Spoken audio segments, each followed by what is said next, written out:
பேய் கபோர்ட்லேருந்து எகிரி குதிக்க ஹீரோயின் கரெக்டாக கிஸ் எடுத்துடுறாங்க ஹீரோவை. அதோட கட்டாக இருக்கும். இப்போ அதுலேருந்தே கண்டினியூ ஆகுது. நீ அந்த பேயை பார்த்தனா நீ பைத்தியமாயிருவ, அதனால தான் உன்னை நான் அந்த பேயை பார்க்க விடாமல் பண்ணேன். இப்போ நான் அந்த கதவை ஓப்பன் பண்ணுறேன், உடனே இங்கேருந்து ஓடிடுன்னு சொல்ல நம்ம ஹீரோயினும் அவங்க மேஜிக் யூஸ் பண்ணி கதவை ஓப்பன் பண்ணுறாங்க. உடனே ஹீரோ அங்கேருந்து ஓடிடுறாரு. இந்த பக்கம் பேயும் நம்ம ஹீரோவை துரத்திக்கிட்டே ஓட அப்போ கரெக்டாக கதவை க்ளோஸ் ஆயிடுது. உனக்கு இன்னுமே கோவம் அடங்கலையா, நீ என்ன ஆஃப்டர் லைஃபுக்கு போகலான் இருக்கியா வேணான் இருக்கியான்னு சொல்லி ஹீரோயின் கொஞ்சம் சத்தமாக கேட்க திருப்பி அந்த பேய் கபோர்ட்லேயே உட்காந்துக்குது. அங்கேருந்து அப்படியே ஹீரோவோட பேர் அப்படியே மெல்லமாக சொல்ல ஹீரோயின் அவன் கண்டிப்பாக வரமாட்டான், அவன் ஆல்ரெடி பயந்தவன், இப்படிலாம் கூப்பிட்டா சத்தியமாக வரமாட்டான்னு சொல்ல இந்த பக்கம் ஹீரோ வெளியே ஹீரோயினுக்கு ஏதோ ஆயிருக்குமோன்னு சொல்லி அந்த டோரை ஓப்பன் பண்ணிட்டு டக்குன்னு ஹீரோயின்கிட்ட ஓடி வர அங்கே பக்கம் அந்த பேய் எகிரி குதிக்குது. அப்போ கரெக்டாக ஹீரோ வந்து ஹீரோயினுக்கு எதுவும் ஆயிடக்கூடாதுன்னு சொல்லி கட்டி பிடிச்சி நிற்க இந்த பக்கம் பேய் வெளியே ஓடி போயிடுது. உடனே நம்ம ஹீரோயினுக்கு ஒரு ஆச்சரியமாக இருக்குது, எப்படா உனக்கு இவ்வளோ தைரியம் வந்துச்சுன்னு கேட்டால் அப்படியே நம்ம ஹீரோ அப்படியே நடுங்கிட்டே மயக்க வர மாதிரி நின்றுருக்கான். இவ்வளோ பயம் இருக்கிறவன் எதுடா திருப்பி வந்தால் ஒன்றை மாதிரி ஒரு தொடர்டிங்க பார்த்ததே இல்லடான்னு சொல்லி நம்ம ஹீரோயின் சொல்லிட்டு வர என்னை பார்த்து யாருமே அப்படி சொன்னதில்லை அப்படிங்கிற மாதிரி ஹீரோ பக்கம் சொல்லிட்டோம். அப்படியே நம்ம ஹீரோயின் லைட்டாக சிரிக்கிறாங்க. இதிலே தெரியுது ஹீரோயினுக்கு கொஞ்சம் ஹீரோ மேலே லவ் ஸ்டார்ட் ஆயிடுச்சுன்னு. இதை போன பாட்டில் பார்த்துருந்தீங்கன்னா உங்களுக்கே தெரிஞ்சிருக்கும். இதுக்கு முன்னாடி இருக்கிற எபிசோட்லாம் நீங்கள் என்ன பார்க்கலன்னா கீழே இருக்கிற டிஸ்கிரிப்ஷன்லேயும் மேலே இருக்கிற ஐகார்ட் பட்டன் லிங்க் கொடுக்குறது போய் மறக்காமல் செக் பண்ணி பாருங்கள். அங்கேருந்து வெளியே வந்த ஹீரோ திரும்பியும் பார்ட்டன்டர்கிட்டே இருக்கிற எல்லா பொருளையும் கொடுத்துட்டு என்னால் தான் உங்களுக்கு இவ்வளோ பிரச்சனை, கம்முன்னு அங்கேயே இருந்தால் அந்த பிரச்சனையே இருந்திருக்காதுன்னு சொல்ல நல்ல வேலை நீங்கள் நல்லபடியாக வெளியே வந்துட்டீங்களே அதுவே போதுங்கிற மாதிரி சொல்லிட்டு இருக்கான். ஹீரோவுக்கு ஒரு டவுட் வருது, இவங்களாம் பிளான் பண்ணி தான் ஒரு அனுப்பியிருப்பாங்களோங்கிற மாதிரி. இந்த சீனை கட் பண்ணால் இப்போ அந்த ஸ்கூல் பொண்ணை காமிக்கிறாங்க, அதை எபிசோட் 2ல் காமிச்சிருப்போம்ல அந்த ஸ்கூல் பொண்ணை காமிக்கிறாங்க. நம்ம ரிசப்ஷனிஸ்ட் அங்கே தான் இருக்காரு. மீதி இருக்கிற பொண்ணுங்களாம் ரிசப்ஷனிஸ்டோட பாடிக்குள்ளே பூந்தே வெளியே போகிறாங்க. அவன் மட்டும் ரிசப்ஷனிஸ்ட்டை பார்த்துட்டு கண்டுக்காத மாதிரியே போயிடுறா. இருந்தாலும் சுற்றி இருக்கிற பொண்ணுங்களுக்குலாம் அந்த செத்த பொண்ணோட ஆவி தான் இவக்குள்ளே இருக்குன்னு சொல்லி அந்த செத்த பொண்ணோட பேரை சொல்லி கூப்பிட உடனே இவ்வளோ திரும்பிடுறா. இவங்களுக்கு கன்ஃபார்மே ஆயிடுது. அதுக்கப்புறம் இந்த ஸ்கூல் பொண்ணும் வெளியே வர அப்போ தான் ரிசப்ஷனிஸ்ட் சொல்கிறான், நீங்கள் தான் அந்த 4ஆவதாக சூஸ் பண்ண மேனேஜர். இதை பற்றி பேச வர கரெக்டாக ஒரு கால் வருது. 3ஆவது மேனேஜருக்கு எதுவுமே ஆகலை, நீங்கள் திருப்பி வந்துருங்கன்னு சொல்ல சரின்னு ரிசப்ஷனிஸ்ட்டும் அங்கேருந்து கிளம்புறாரு. இதை பற்றி நம்ம அப்புறம் பேசுவோங்கிற மாதிரி. சரி உங்கள் ஃபோன் நம்பராச்சா கொடுங்கன்னு சொல்ல அதெல்லாம் வேண்டாங்கிற மாதிரி சொல்லிட்டு வர கொஞ்ச நேரம் கழிச்சு அந்த ஸ்கூல் பொண்ணுக்கு ஒரு மெசேஜ் வருது. அது வேறு யாரும் இல்லை, ரிசப்ஷனிஸ்ட்டு தான். நம்ம ஃப்ரெண்ட்ஸாகவே இருக்கலாங்கிற மாதிரி மெசேஜை போட்டிருக்கான். இப்போ அதை கட் பண்ணால் ஒரு மீட்டிங் ஒன்று போட்டிருக்காங்க. அதில் ஹீரோயின்கிட்ட நம்ம ஹீரோவை வேற எங்கேயாவது அனுப்பலாமா அப்படிங்கிற மாதிரிலாம் பேசிகிட்டு இருக்கேன். ஹீரோயின் உடனே எழுந்திரிச்சு அவன் தான் இதுக்கு மேலே மேனேஜர், இதுக்கு மேலே இந்த மாதிரி எந்த ஒரு விஷயத்தையும் பேசாதீங்க அப்படிங்கிற மாதிரி சொல்லிட்டு போயிடுறாங்க. அங்கேருந்து வெளியே வந்தோடனே ஹீரோ உங்களுக்கும் இதெல்லாம் தெரிஞ்சு தானே நாங்கள் உள்ளே அனுப்புனீங்க அப்படின்னு சொல்லி கேட்க நான் உன்னை உள்ளே அனுப்பியிருந்தேன்னா நான் ஏன் உன்னை வந்து காப்பாற்ற போகிறேன், எல்லாத்துக்குமே உனக்கே பதில் தெரியும், திருப்பி வந்து என்கிட்ட ஏன் கொஷின் கேட்குறேன்னு கேட்க சரி திருப்பி நான் அவன் கனவுல வரணும்னு சொல்லி கேட்க ஹீரோ ஆமாம் நீங்கள் வரீங்க, அதில் யாங்கும் நீ யாரோ ஒருத்தனோட பேரை சொல்லிட்டு கத்திக்கிட்டு ஓடி வந்தீங்க, எனக்கு தெரிஞ்சு நீங்களும் அவரை லவ் பண்ணுறீங்கன்னு நினைக்கிறேன் அப்படிங்கிற மாதிரி சொல்லிகிட்டு இருக்க நம்ம ஹீரோயினுக்கும் பழசெல்லாம் ஞாபகம் வருது. ஹீரோயினும் யாங்கும் ஒரு மரத்துக்கல்ல நின்று பேசிகிட்டு இருக்காங்க. யாங்கு இந்த மரத்தை வெட்டி உனக்கு ஒரு வீடாக கட்டித்தரேன் அப்படின்னு சொல்ல நீ அதெல்லாம் வேணாம், நாம் ஏன்னா ரொம்ப நாள் உயிரோடு இருக்க மாட்டோம், நாம் பண்ணுற வேலைக்கு எவன் நம்மளை கொல்லுவானே தெரியாதுங்கிற மாதிரி ஹீரோயின் பேசிகிட்டு இருக்க நான் வேணுமே என்னோட ஃபுல் லைஃப்பையும் உனக்காக கொடுத்துட்றேன்னு சொல்கிறான். அப்படி உன்னோட லைஃப்பையும் எனக்கு கொடுத்துட்டுனா நீ எப்படி வாழ்வான்னு சொல்லி கேட்டா நீ சந்தோஷமா இருந்தா போதும் அப்படிங்கிற மாதிரி சொல்றான். அப்படியே இதெல்லாம் நினைச்சு பார்த்துட்டு இருக்கிற ஹீரோயின் ஒருவேளை யாங்கோ நீயா இருப்பியான்னு நினைக்கிறியா அப்படின்னு சொல்லி ஹீரோவை பார்த்து கேட்டா ஹீரோயின் நீ என்ன லவ் பண்றியான்னு சொல்லி கேட்க ஹீரோ இல்லை அதெல்லாம் இல்லை அப்படிங்கிற மாதிரி சொல்றாரு. அப்போ இந்த சீனை கட் பண்ணா ஒரு பொண்ணோட முடியை ஏதோ ஒரு பாக்கெட்டில் போட்டு கட்டி ஒரு பலூன் மாதிரி கட்டி பறக்க வைக்கிறாங்க அந்த ரெட் பேக்கெட்டை. அந்த பேக்கெட்டை யார் எடுக்கிறாங்களோ அவங்க தான் அந்த பொண்ணை கல்யாணம் பண்ணிக்க போகிறாங்க. இதை தெரிஞ்சுட்டு அந்த பொண்ணோட ஆவி உடனே யார்கிட்ட ஹெல்ப் கேட்டு அந்த பாக்கெட்டை யாருமே எடுக்க விடாமல் பண்ணணும்னு சொல்லி அங்கிட்டு இங்கிட்டு சுற்றிட்டு இருக்க கரெக்டாக நம்ம ஹீரோவை பார்க்க ஹீரோ இவ்வளோ ஹெல்ப் பண்ணலான்னு சொல்லி ஹீரோயின்கிட்ட கூப்பிட்டு போகிறான்.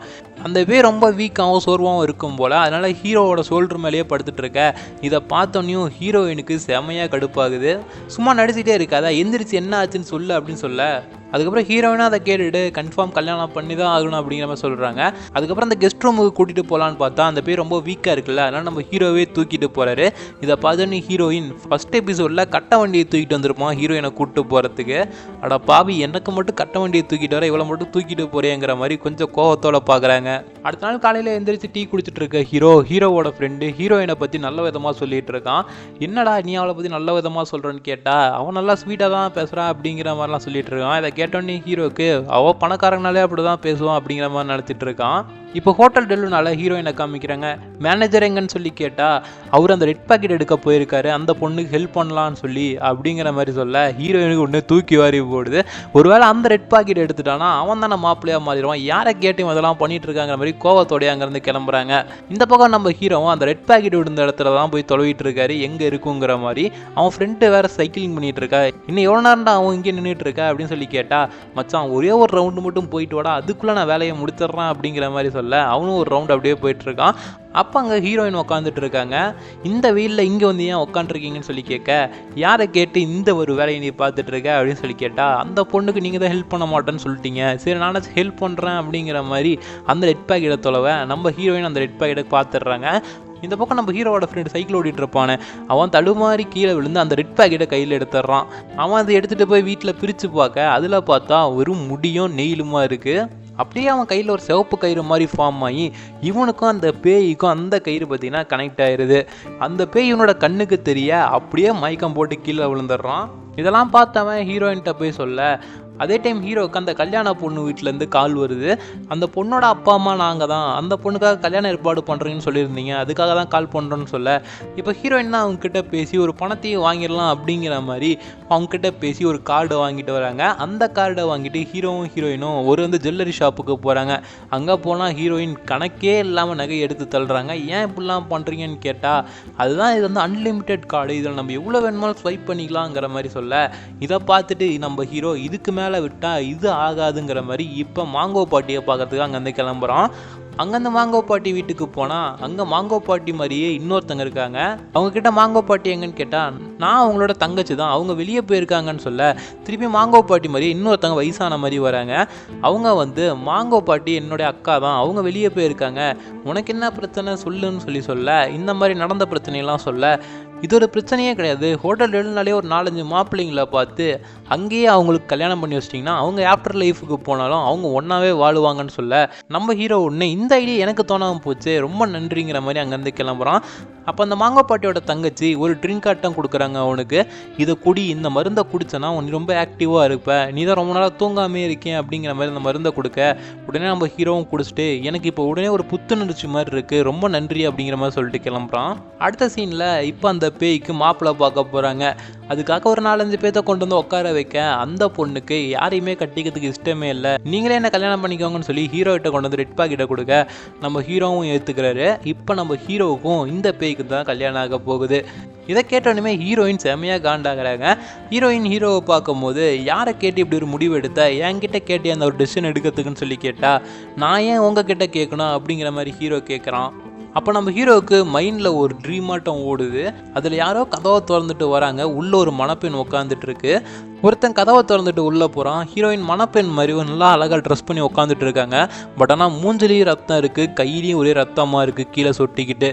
அப்படியே இதை கட் பண்ணால் இப்போ ப்ரெசென்ட்டில் காமிக்கிறாங்க. ப்ரெசென்ட்டில் இப்போ அந்த பேய்க்கு அலங்காரம்லாம் பண்ணி நல்லா கல்யாண கோலத்தில் பார்த்தீங்கன்னா உட்கார வச்சுருக்காங்க.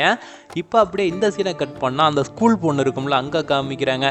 அங்கே அந்த பேய் லவ் பண்ண அந்த பையன் இருக்கான். அவன்கிட்ட போயிட்டு, உன்னோட லவ்வரை நீ பார்க்கணும்னா என் கூட வாங்குற மாதிரி ஹோட்டல் டெல்லுனாக்கு கூப்பிட்டு வரா.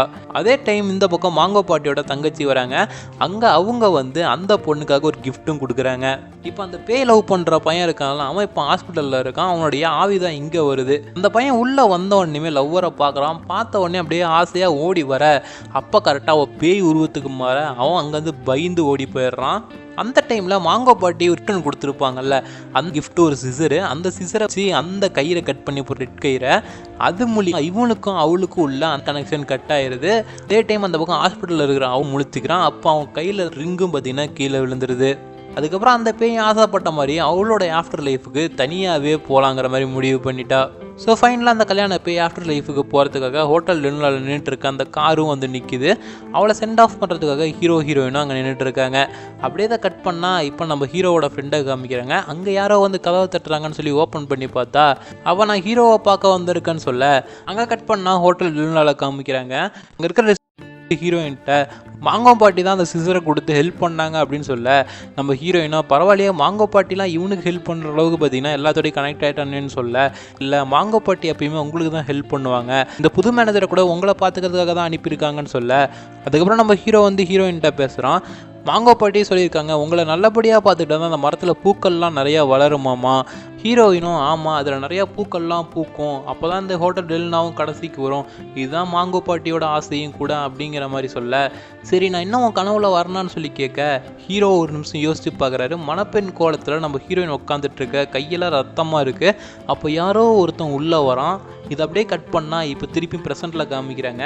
ஹீரோயின் எனக்கு ஒரு ஆசை இருக்குது, நான் தான் உன்னோட லாஸ்ட் கஸ்டமராக இருக்கணும், ஏன்னா எனக்கு உன்னை ரொம்ப பிடிக்கும், ஒருவேளை ஃப்யூச்சரில் நான் உன் கூட இல்லைனா நீ என்னை நினச்சி ஃபீல் பண்ணாத அப்படிங்கிற மாதிரிலாம் சொல்லிக்கிட்டே இருக்க. இதெல்லாம் நம்ம ஹீரோவுக்கு ஒன்றுமே புரியாமல் அப்படியே முடிச்சுக்கிட்டே நின்றுட்டுருக்கான். அப்படியே இந்த இடத்துல எபிசோட் 5 முடியுது நண்பா. அடுத்தடுத்த எபிசோட் இன்னமும் பார்த்தீங்கன்னா சூப்பராக போகும். இப்போ தான் பார்த்தீங்கன்னா உங்களுக்குள்ள ஒரு லவ் ஸ்டார்ட் ஆக ஆரம்பிச்சிருக்கு. இதுக்கு மேலே என்ன ஆக போகுதுன்னு அடுத்தடுத்த எபிசோடில் பார்க்கலாம். அதெல்லாம் நீங்கள் மிஸ் பண்ணாமல் பார்க்கணும்னா நம்ம சேனலில் சப்ஸ்கிரைப் பண்ணிட்டு 10 பெல்லைக்கன் அழுத்தி வைங்க. அப்போ தான் நான் போகிற ஒவ்வொரு வீடியோ உங்களுக்கு இன்ஸ்டன்ட் நோட்டிஃபிகேஷனாக வரும்.